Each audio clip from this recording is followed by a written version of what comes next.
2022 was a tough year for investors. Inflation was high, interest rates skyrocketed, and the markets crashed across the board. The S&P 500 is down 20%, countless stocks are down 50 to 80%, and small caps were absolutely destroyed. Some new investors may feel discouraged, but I think it's important to use this as a massive learning experience. Today, I'm going to share 5 investing lessons that I learned over the past year. These are all important to reflect on and carry with you in 2023 and beyond. On top of this, I'm going to share an overall update of my dividend stock portfolio with all my recent buys, rebalancing, and dividends. Let's roll the intro.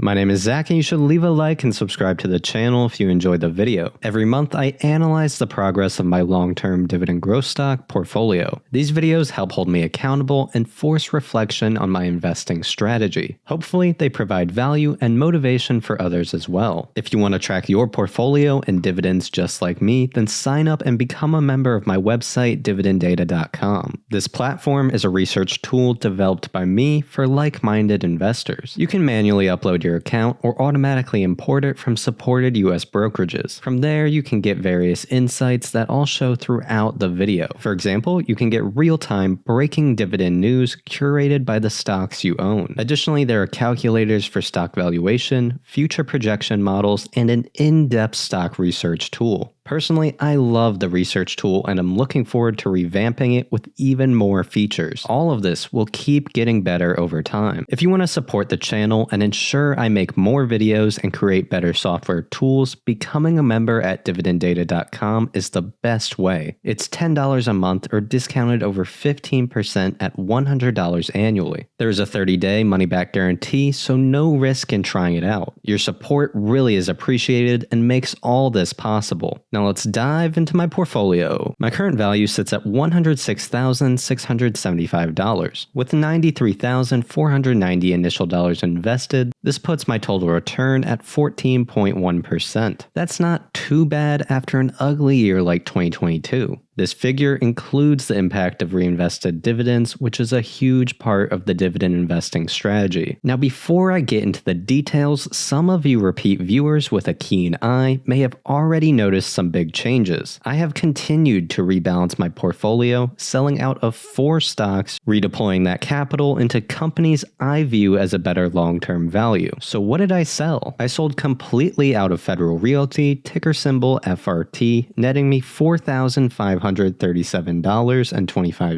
With capital gains and reinvested dividends, I had a total return of roughly 43.33%. I sold my position in Realty Income, ticker symbol O, for $1,399. That was about a 38.28% total return. I sold McDonald's, ticker symbol MCD, for $1,856. That was a massive 63.64% total return. Finally, I sold the Coca-Cola Company, ticker symbol KO. That was a total return of about 51%. In total, this freed up about $9,710 to reinvest. All 4 of these stocks were purchased during 2020. This represents a gain of 47.54% over the span of about 2.5 years. However, thanks to other stocks which I sold at a loss earlier in 2022, these were at no extra capital gains tax. With McDonald's and Coca-Cola, both are very high quality and reliable businesses, but frankly, the valuation is just absurd in our current market conditions. The idea that these stocks deserve to trade at 25 to 30 times earnings is crazy, especially when higher growth and financially stronger companies like Apple and Microsoft trade at much lower multiples. There are even higher yield, higher growth companies trading at much lower multiples. We'll talk about that a little more when I get to my new buys. The logic for selling FRT and O was similar. FRT specifically is facing facing a major headwind with the corporate office space portion of their portfolio. I'd expect growth to be very slow in the next few years. On top of this, the dividends from REITs are taxed at a higher rate as they are not qualified dividends. That certainly made the decision to sell easier. Ultimately, the idea of opportunity cost is what drives these decisions. Where do I think the money can be better deployed for higher future returns? With the capital from selling, I redeployed that into 2 stocks. I bought 50 shares of T. Rowe Price Group, ticker symbol TRO, at a cost per share of $109.55. Also, I bought 95 shares of Altria Group, ticker symbol MO, at a cost per share of $45.80. If you want a detailed look into these stocks, I just made a full video covering them. The link is here, but wait and watch after you finish this video. The decision came down to me viewing these as a far better opportunity at current prices. They were better in every dimension: higher dividend yield, higher growth rates, and significantly lower PE multiples. This move increased my current dividend income, expected future dividend growth rate, and expected future capital gains return. So it really was a no-brainer decision. In addition to this rebalancing, I bought $1,351 worth of stocks with new capital.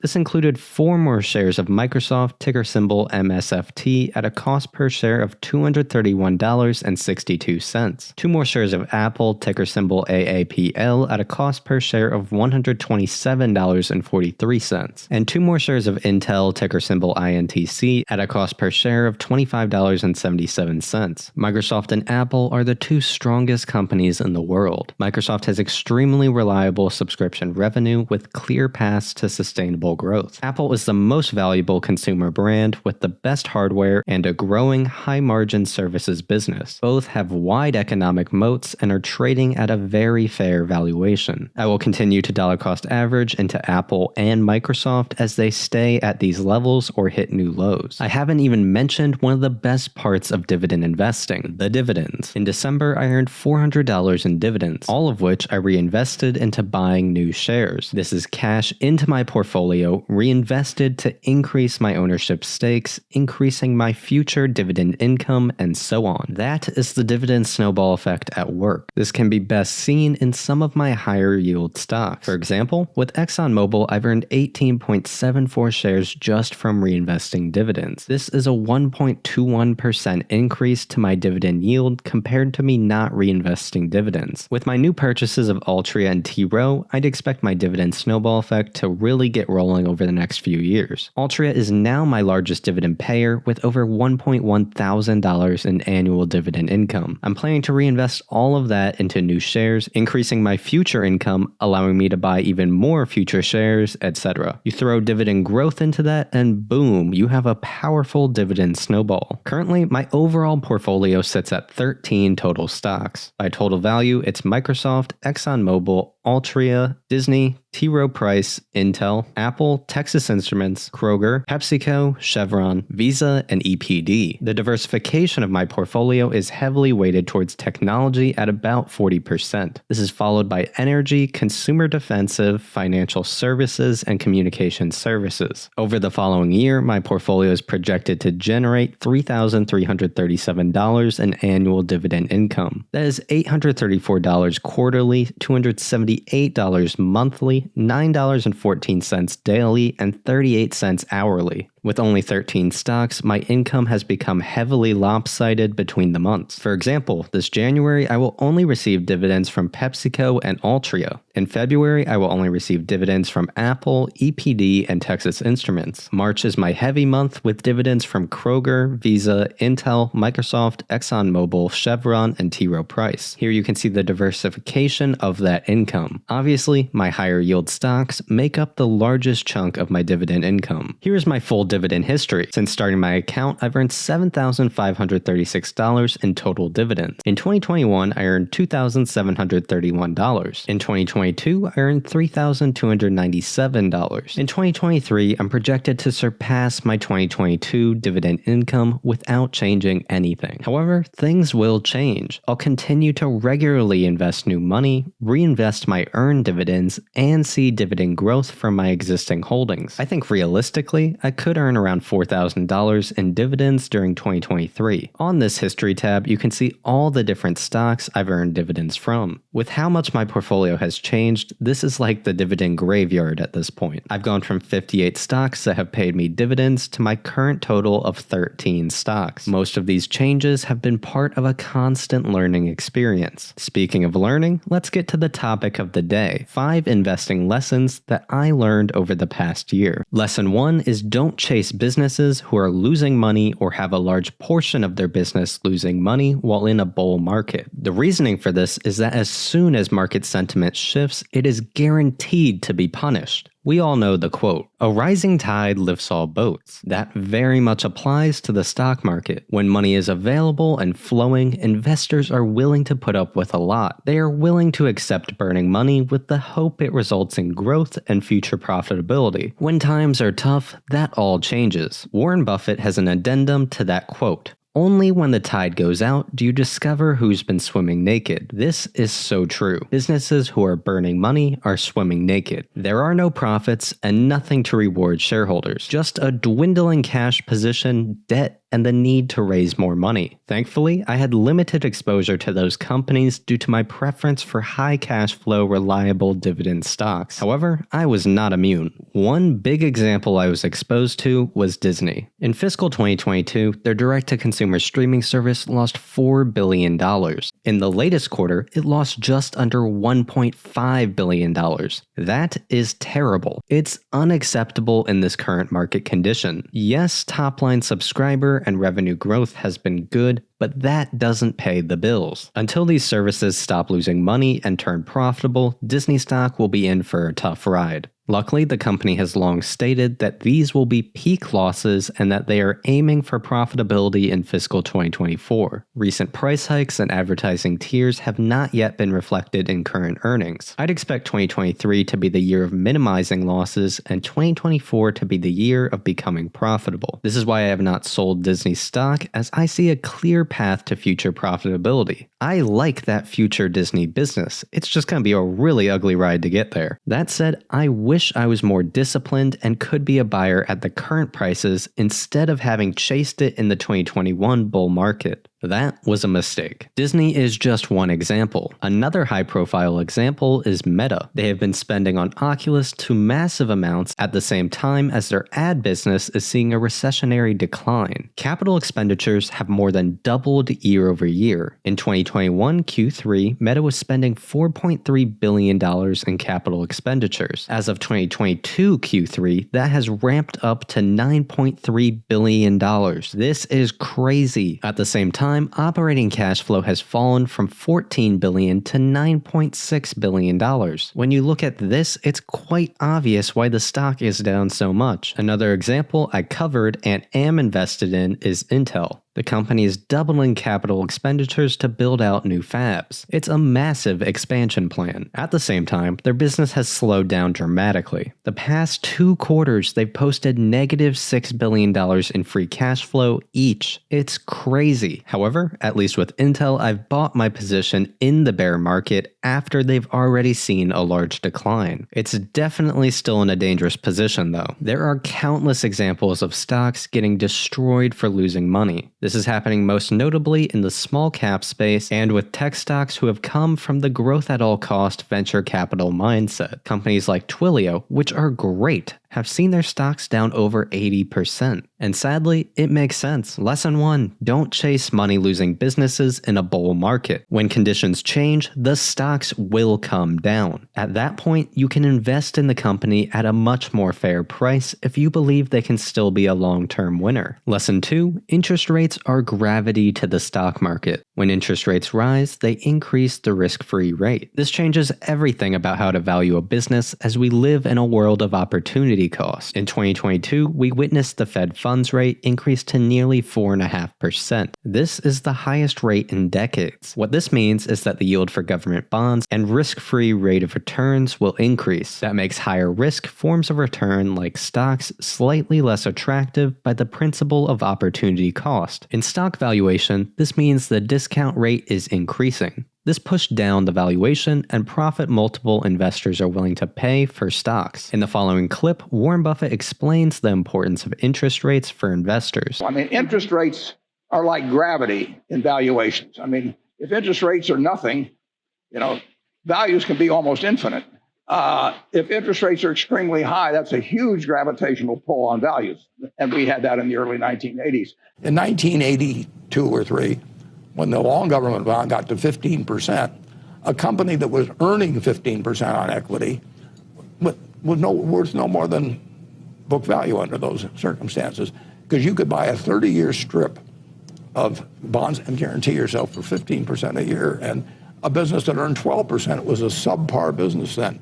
But a business that earns 12% when the government bond is 3% is one hell of a business now, and that's why they sell for very fancy prices. So 3% is a long way from 15% that you were just talking about. But I watched it go from 3 to 15, though, too. Right. Is there an inflection point on that way? Because people think, oh, my gosh, we've gone from 2.4% to 2.9%, and that's a big difference. That's not much. Historically speaking, that's still the way we should be measuring these things, not on the absolute movement or the percentage gain movement over time. 2.4 to 2.9 is nothing if you're comparing it with businesses that earn 12% on equity and reinvest.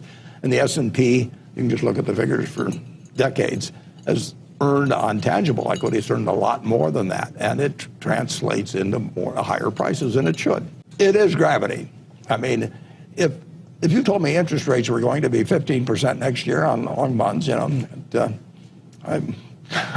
a lot of equities I wouldn't want to own now, and I would buy a lot of governments at 15, and I kind of wish I had it in 1982, but I didn't. If I told you that the long bond was going to trade at 4.5% to 5% next year, it makes a difference.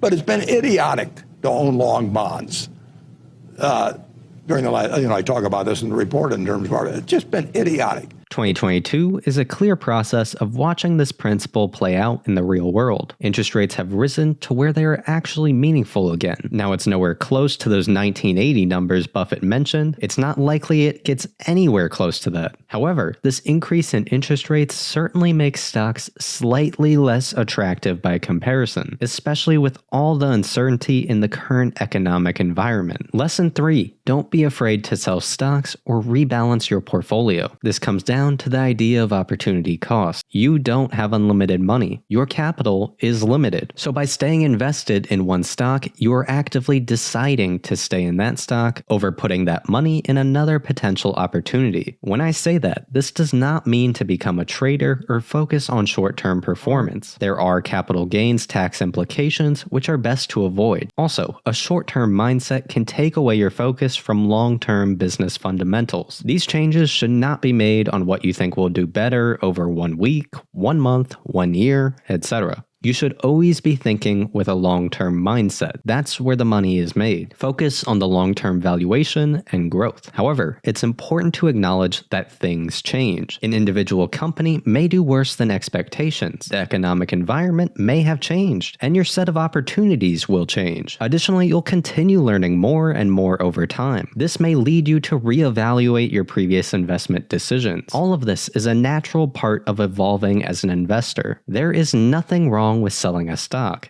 The stock doesn't know you own it. The important thing is the value of your portfolio and the income it produces. Your goal is to compound your portfolio's value. The stocks inside it will change. The snowball effect is not just on an individual stock level, but an overall portfolio level. However, in the ideal world, you wouldn't have to sell a stock to take advantage of an investment opportunity. This is why it's important to have a large cash position and income constantly flowing in. Lesson 4 is that it's important to build a cash position. This applies to you as an individual, as an investor, or as a business owner. A cash position puts you in a position of strength to take advantage of market weakness. It not only gives you security, but firepower to go on offense. This becomes obvious in a market crash like 2022. Going forward, this is something that I'm starting to prioritize more as an individual. Additionally, I've started to focus on stocks with lots of cash on hand. This includes my largest position, Microsoft, and some of my newer buys like T. Rowe Price. Microsoft has $107 billion